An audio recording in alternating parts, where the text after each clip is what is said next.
Okay, so not gonna lie, I did think last week's episode of The Mandalorian was pretty underwhelming, but that's fine because we all knew what was coming in this week's episode because it was written and directed by Dave Filoni, and given all the rumors surrounding a certain Jedi, it was kind of obvious what was gonna happen next. At the end of last week's episode, Din obviously goes on his way to Corvus, where he's going to meet Ahsoka Tano, and yes, this week's episode, aka Chapter 13, wastes no time at all in introducing us to the character, played this time by Rosario Dawson. Chapter 13, like I just said, is written and directed by Clone Wars and Star Wars Rebels creator Dave Filoni, and I genuinely think it might be the best episode of The Mandalorian yet. That's not just because it features Ahsoka Tano in a massive capacity, it's just genuinely an amazing episode that's bound to make Star Wars fans, like myself, really, really happy. I was blown away from start to finish, and let's face it, at this point, Dave Filoni is basically Mr. Star Wars. He pulls no punches in Chapter 13, and it is just a rollicking good time. So, I'm Ewan, you're watching What Culture, and here are 7 ups and 0 downs from The Mandalorian Chapter 13. First, the ups. Number 7. Ahsoka Tano's live-action debut. Yeah, I know, like most of the surprises in this goddamn season, we've known it was coming from months and months ago, given it was leaked in all the Hollywood trades and other outlets, but like all the other surprises in this season already, just because we knew about them doesn't diminish their impact. Ahsoka Tano was of course Dave Filoni's creation, so who better to bring her to live action than him? The introduction is expertly handled. We've heard for decades now how the Jedi are basically the space wizards of the galaxy, but Dave Filoni takes a different approach here slightly and depicts Ahsoka as a ghostly warrior-type witch person, blending in and out of the fog and shadows to take down her opponents, and it is so cool to see. And yes, those white lightsabers are amazing to see in live action. Thank you for asking. Rosario Dawson also does a great job of bringing Ahsoka to life. It's like she's walked straight off the animated series and gone into live action, just as was the case with Lady Bo-Katan earlier in the season. All of Ahsoka's most recognizable mannerisms are there to see in live action, and I was just generally impressed by how Dawson managed to convey the character's post-Rebel self in live action, that kind of calm authority that we've come to associate with Ahsoka after Order 66. It's all there, she's great, she completely steals the episode, and I cannot wait to see more of her in live action, hopefully going forward. Number 6. Corvus looks incredible. I'm going to go ahead and say it right now, I think Corvus is the most exciting planet we've come to see on The Mandalorian so far.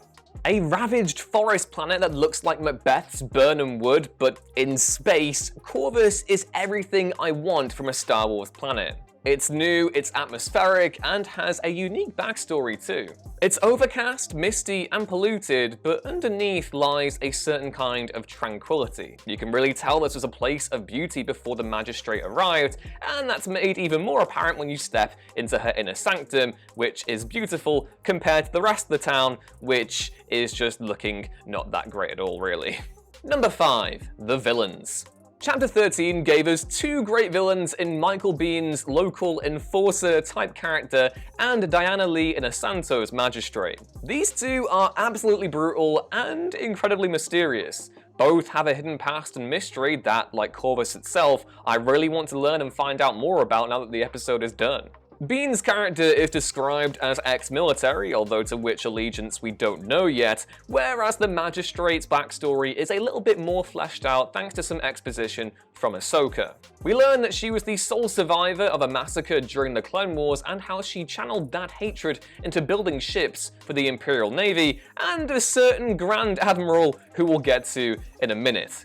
One of the other cool details about the character is that she possesses a spear made of pure Beskar, which she promises to give to the Mandalorian if he helps her kill Ahsoka, which he obviously doesn't, but still, she then goes on to use the spear in a duel with Ahsoka Tano, and it is seriously cool.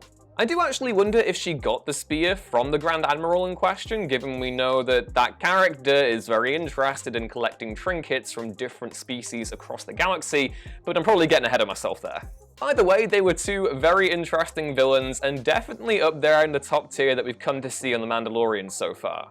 Number 4. The child has a name, and it's Grogu. Hey, we can finally stop calling the child, or Baby Yoda, or whatever else you've been calling it for the past year, because they finally have a name, and it's Grogu. Grogu. It's a good name, I like it. When Din delivers the child to Ahsoka, they actually have a really beautiful moonlit conversation. It's one of my favorite shots in the episode, and we actually learn that the child's name is of course Grogu, but also that it was once on the Jedi Temple on Coruscant but went missing during the Clone Wars until Din eventually found him. Unfortunately, Ahsoka refuses to train Grogu because A, they're too old, which is a big stickler with the Jedi Order given how the last old Padawan kind of turned out, and also because they're way too attached to Din. And of course, we've seen Grogu channel the dark side before to protect his quote-unquote father, and Ahsoka senses that, and has a subtle nod and a wink towards Anakin Skywalker's fall as a reason not to train any Jedi who is getting attached to another person. Either way, it answers a big mystery to do with the character, and Grogu, it's a great name, it's growing on me. Number 3. Dave Filoni returns.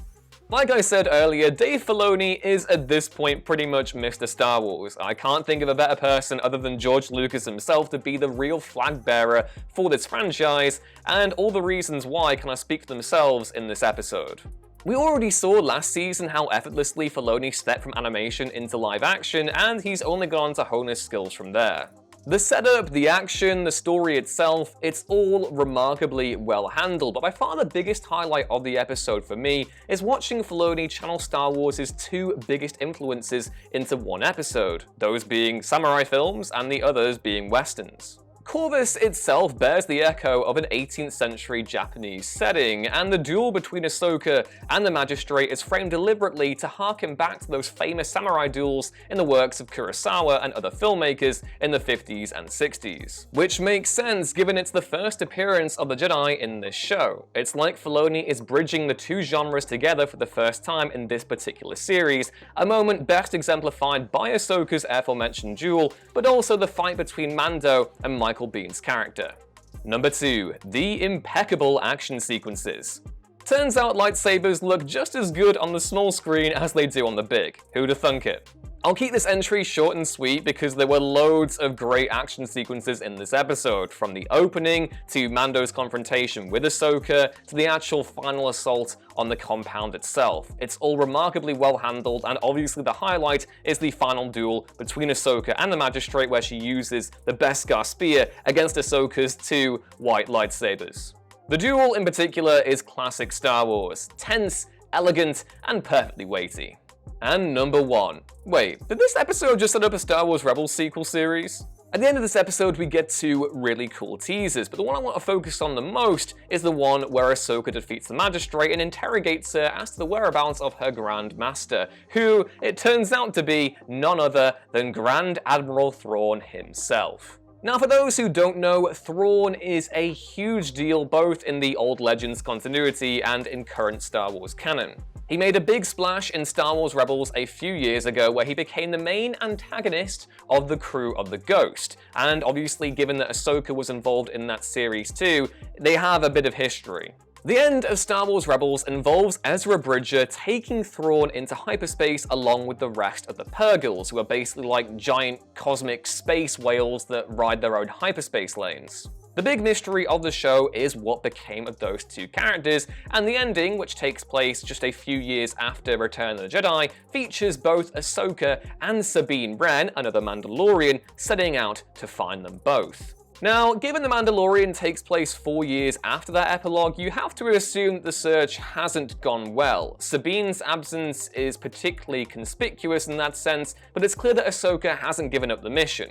But there are a couple of questions here. I'm particularly curious to know whether or not this is Ahsoka still looking for leads on Thrawn's whereabouts, or whether Thrawn and Ezra have already returned at this point and he's gotten involved in some other kind of scheme.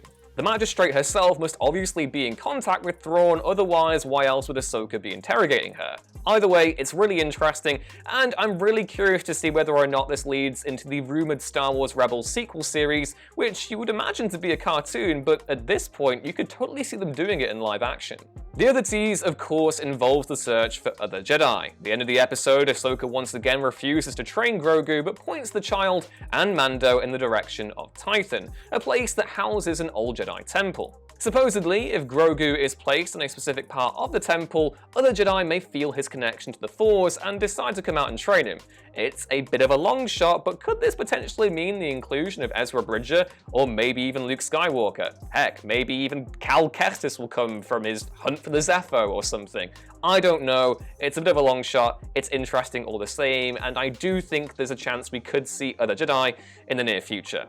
Either way, I think I can safely say this was my favourite episode of The Mandalorian so far. It was everything I wanted from Ahsoka's live-action debut, and I cannot wait to see what comes next. And those were 7 ups and 0 downs from The Mandalorian Chapter 13. Did you enjoy the episode? Let me know in the comments below, and please don't forget to go check out What Culture Star Wars, our brand new channel dedicated to all things to do with a galaxy far, far away, where we'll have more podcasts and coverage on The Mandalorian Season 2 to come in the weeks ahead. As always, remember you can find more content like this at whatculture.com, and more of me, if you want to, on Twitter @YouRuinsThings. That's all for now though, take care, and may the Force be with you. Bye!